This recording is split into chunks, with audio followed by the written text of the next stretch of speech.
All right, you don't want to miss this episode. We're going to give you our predictions for 2024. The crystal ball's coming out. We're going to tell you everything that's going to happen in the next year. Hi, everyone. Welcome to Control and Compound. I'm Darren Mitchell, and joining me as always, Christina White. Christina, welcome to Predictions 2024. Excited to be here, bringing out my crystal ball for this one. Like you said, I don't know, take them with a grain of salt. So I'm excited for this episode. For those of you that watched our 2023 when we did the predictions, we were 100% accurate on everything. And, oh, wait, we didn't do a prediction last year, did we? No, okay. We would have been. I'm sure we would have been. Could you imagine trying to predict what happened in the last year, a year ago? So before we get started, I have an economics degree. And I always love, the economists are predicting things, and people say, oh, well, if the economists think this. So I want to read you a couple of economist lines. An economist is someone who will know tomorrow why the things he predicted yesterday didn't happen today. Okay, so there you go, what an economist is. Did you know that economists have predicted 9 of the last 5 recessions? And my favorite is, this is a quote from an economist, John Kenneth Galbraith. He said, economic forecasting exists to make astrology look respectable. So I always marvel at economists. If they were so good at making predictions, why aren't they all billionaires?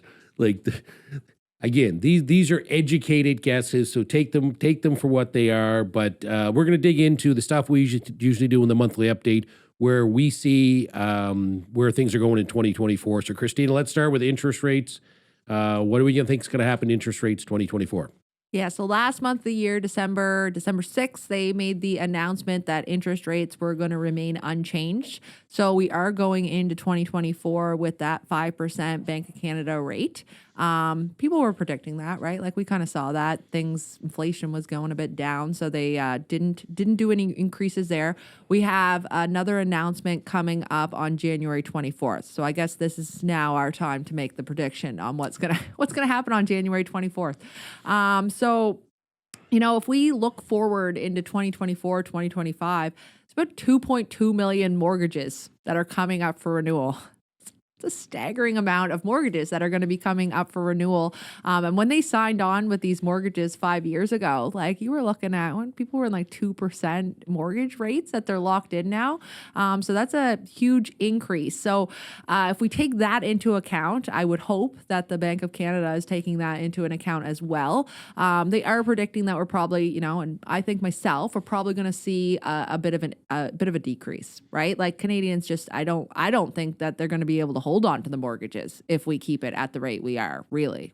Yeah, I mean, if you think of 30 to 40% increase in mortgage payments for Canadians that have their mortgages coming due in the next 2 years, that's $15 billion. You take $15 billion out of all the other economic things they could invest in or they could buy, right? If you're putting all your money into a mortgage, you're not buying that car that you want. You're not buying that vacation that you wanted. You're not going to the local store and spending money. All your money is going to the mortgages. So I think the economics are going to be maybe by summer of 2024, we're going to start to see pricing or interest rate decreases. At the year end, we'll probably end up somewhere between 75 and 100 basis points, or roughly 1% lower than we are now. I think it'll be 2025 before we see that full 2% drop. But that's really impactful on mortgages. If you look at a $500,000 mortgage, the difference of 4 or 6%, 4%, it's $26.30. At 6%, it's $32.21. So what are we talking there? We're talking $600 and some dollars difference. And that's significant on a $500,000 mortgage, as many Canadians have mortgages. Depending where you live, a lot bigger than that. So you can multiply that by 2 in a lot of cases. So mortgage rates, same with interest rates, probably a point drop this year, 2 points the next year. And then, are we in a recession? What's GDP going to do? We're gonna continue, I think, to be flat or a little negative in the first half of the year.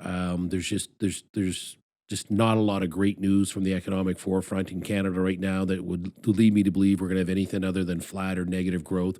Probably entering that slight recession the first half, and then kind of bounce back. But pretty flat on the year. I don't think we're going to look back at a year and say we had 5% growth in Canada. Canada's GDP. No, that recession word's definitely looming out there. And like, are we going into a recession in 2024? And if we look back in 2023, to me, I know they revised that second quarter to say that we were up 1% in GDP growth, so that we weren't technically in a recession because like this last quarter, like we're down, right? So we're not doing great. I look at it as, we've had about a half a year in a recession type environment. And if we look back historically, 2008, let's say, the recession was about a year long. So my thought is if we're about a half a year into it, we're looking at another half a year in 2024. And I'm hopeful that when we see those interest rates start to break in the springtime, hopefully, I know we saw unemployment, like things aren't still looking great, right? But my thought is that it's going to turn around. We've got those 2 quarters already down, probably going to have another 2 quarters into 2024, and then we'll see things starting to pick back up. So that word, we're going to hear it for a bit longer, recession. Yeah, absolutely. Now, inflation, the governments, most of the Western governments are targeting 2% inflation. I think there's 0% chance we'll get to 2% inflation in 2024. We got a couple key factors there. Food prices are going to continue to rise for a number of reasons. The carbon tax is impactful on food prices. You talk to farmers, they're paying significant carbon tax. You talk to the truckers that haul your food, that's significant increase in the cost of food. The other thing is the weak Canadian dollar. The Canadian dollar is suffering because we're not doing well economically compared to some other spots. So when we're buying all our produce from other countries and a lot of our just general groceries from other places, the weak Canadian dollar is going to continue to impact that. So when we buy food and oil, because we're buying oil from other countries as well, that weak Canadian dollar is going to impact it. So I think inflation might get down to 3 or 4%, but keep in mind that's really fake inflation. That's what the government tells us inflation is.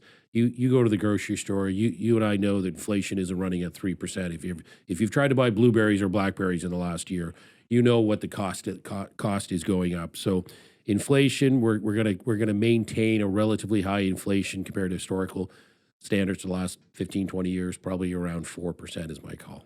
And the stock market, or Vegas as we like to call it, the Wall Street gamble. We had a real discrepancy in 2023. We had Canada roughly about negative 2% in the stock market, and we had the U.S. about plus 11. So we had a real spread there where Canada and the U.S. Behave differently in the stock market. It's going to be a real crapshoot in 2024. I don't think we'll see any significant upside in the stock market in Canada.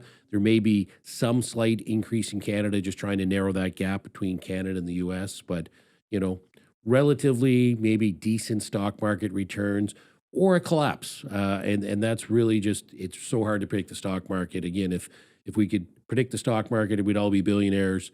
That's why we don't think it's the number one place to create your wealth, just because the uncertainty facing and the inability to take advantage of other opportunities. If your stock market portfolio drops 40% and we do see a massive correction, well, you're basically taken out of the equation for all the opportunities that are going to be presented if we have a massive stock market crash and recession. So stock market, take your pick, slightly up or a 40% drop or somewhere in between. There's an aggressive prediction for you, Christine. Aggressive.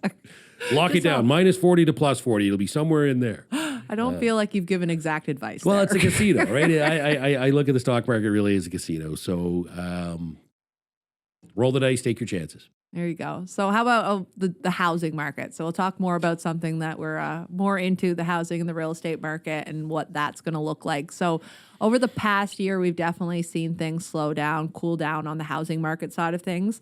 I do think that had a lot to do with the interest rates, right? Out there, people were kind of sitting on the sidelines, not jumping in to buy. So my thought is that we're going to continue to be flat maybe until the springtime when we see that Bank of Canada cut, when we see it or if we see it. But I don't think housing's slowing down. Like, it's not slowing, it's cooling. I don't think it's going anywhere. Like, we had a 3% increase in population last year in Canada. We have new immigrants. We have people coming in for school. Like, that housing need is not going away. So we have a supply and demand issue here, right? So even though it's cooled down, that demand is still out there and we do not have the supply for it. So the equity and the growth that we've seen in those houses in the last last little bit where people are saying we're going to lose that? Like, absolutely not. There's just not enough. I feel absolutely not. There's just not enough housing out there for us to be able to, for that to change. So my thoughts on that: cool until around the springtime. Then you're going to see a lot. As soon as you see that, like, I think now is the best time to be buying, really, because as soon as those interest rates drop, you're going to see a huge influx of buyers, like those first time home buyers and stuff, I think, jumping back in, because we also have that first time home buyers account that's coming into the market. I think people are using that, things like that. So I think springtime will see that go up. The other thing I think is going to be that I think is going to be a good investment, or where people are going to find a good sale or deal, is in assignments for pre-construction. So we've seen a lot of news articles lately popping up that developers are even selling some of these pre-construction houses, condos at a discounted price. And what's happening is the borrowers getting to the place where, they put their down payment down. They're going in to get their mortgage. They thought they did all their math at a 2% mortgage rate. It's not adding up anymore. They're not getting approved, right? So they have to sell, and they have to sell now, and they're doing it at a discount. So I've seen a few, and I've heard of a few people finding some good deals on that front. Yeah, it's different than somebody that looks at the interest rate and says, I can't afford to buy this house, but someone that committed to buying a house or a condo 4 years ago at 2%. Well, they have that commitment, so that means they're in trouble. That means a fire sale. So there are going to be some opportunities for sure. But yeah, I think just demand's not going away. So we have a demand, and where we have a supply issue, massive demand. We're bringing in all kinds of new Canadians. Great, but just be mindful that's going to impact the supply and demand, and we have more demand than supply, so that's not going to change. And I love your point about interest rates. It's going to probably go on fire when the rates drop, because people don't look at how much the house costs. They look at, what can I afford? What's my payment? So even if the house is the same as it is now or a little bit more, but your payment's lower, that's going to drive people into the market, regardless of whether the price drops or not. So Bitcoin, what an exciting year for Bitcoin. Bitcoin started, I think, around 17,000 in the year, and is ending up between 42, 44, depending on what day it closes at the end of the year. So about 160% increase in Bitcoin last year. What do we think is going to happen in 2024? We got a couple key things going on in Bitcoin. I think one of the big impactful things is in the U.S. right now, there's still no Bitcoin ETFs, but BlackRock and a couple other companies believe they're going to have approvals for Bitcoin ETFs in 2024. And what that means is the everyday investor that doesn't want to get into this cold storage stuff, but wants a percentage of their portfolio in Bitcoin, are going to be able to do it. I think we go back to the supply and demand. If more people are wanting to get into something and wanting to buy something, it's going to drive the price up. So the ETF is going to drive the price up. Second thing we have is this halving coming out. So that'll be April 2024. Where once that comes, it's twice as hard to mine a Bitcoin, twice as much effort to mine a Bitcoin. So that's going to restrict the supply of Bitcoins. It's going to drive up the price, and then we're going to have interest rate drops probably. And if you look at how people invest money, the higher the interest rate is, the more conservative people tend to be with their money. Maybe they'll go into GICs, or maybe they'll go into a bond, or maybe they'll sit on it. And they're nervous. They're nervous when those interest rates are up. When interest rates come down, people get a little slightly higher risk tolerance. Well, they'll say, "Oh, great! If I'm borrowing money, I'm only paying X amount percent, and I can write the interest off. I'll be a little more aggressive in my borrowing, and the economy tends to do better." And when those things happen, again, typically the price of Bitcoin goes up. So, prediction, not a guarantee. Prediction: I think Bitcoin could really double again in 2024. I think it's going to come out somewhere in the ballpark of 80,000 is my best guesstimate.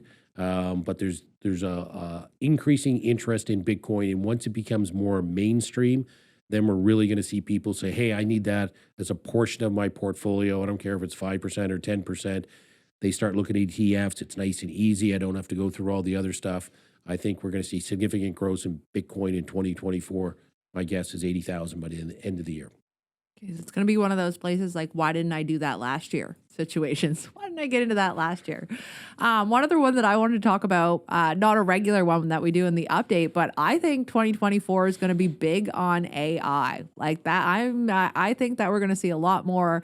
We're starting to implement using Chat GPT into a lot more of day-to-day things. And I think a lot of others are as well. Like I was doing a little research before we jumped onto the podcast on some of the bigger companies that are now implementing AI and having tools available for clients, for leads coming in and things like that. So I saw, like Sun Life, they have a new one that they have out for individuals to use for their budgeting. I think it's called like Know Me. So it's like not spelt that way, but Know Me, Get to Know Me. They've got one. You've got Sun Life coming out with some of this. So some of the big companies are now implementing AI into the regular day-to-day things. I think they're making things easier for employees, but you might see some jobs kind of get eliminated from this happening as well. You've got that. And then, we were away not that long ago in Arizona, and I ordered an Uber. And when the Uber popped up and they were like, oh, we've got this other car that can be there quicker. And I was like, okay, no problem. So I clicked that one instead. This car shows up without a driver, Darren, without a driver in it. Like I was like, I'm not getting in that. And my son was like, you have to, like, we have to, this is amazing. So I get in this car and it drives me with no driver. Like that's where we are right now, right? Like no driver in the vehicle. I was worried. I would never do it again, to be honest. I was kind of terrified, but like I was talking to people, they're like, oh yeah, they're all over the city. That's what we do now. So that was when we were in Arizona. So I think like AI is coming in, it's coming on in fast. And if you don't get on the train, like you're going to miss it. Like it's crazy what's happening out there. So yeah, this isn't in the future. This is last month. When this was literally a couple weeks ago. Yeah. You took a driverless car. Like I didn't mean to, but here we are. I saw one on the road and got nervous. So that's kind of our predictions, and again, take them for what they're worth. But hopefully we'll do another podcast in a year from now, and we'll talk about how we were bang on in a few of these, and we're probably going to miss the mark in a few of them. As far as control and compound goes, our predictions, we're going to be doing more podcasts. We're over 100 now. We're pretty excited about that. More social media. We're going to do a lot more live events, and then Christina, one of the things we really want to kind of focus on in 2024. We've had a lot of feedback from business owner. We have a lot of business owner clients. We deal with business owners coast to coast, and they're like, can we have more content specific for business owners on tax and opportunities and what we should be doing? So we're gonna be providing a lot more resources to business owners for 2024, and we're predicting a fantastic year for Control and Compound, and we wish everyone an incredible, profitable, and healthy 2024. Happy New Year. Thanks for listening to this podcast. If you're listening on YouTube, please like, subscribe, and hit that bell button. If you're listening on your favorite podcast platform, please leave us a 5-star review and subscribe. And if you want more information, check out our website, controlandcompound.com, and you can sign up for an education session with one of our wealth coaches.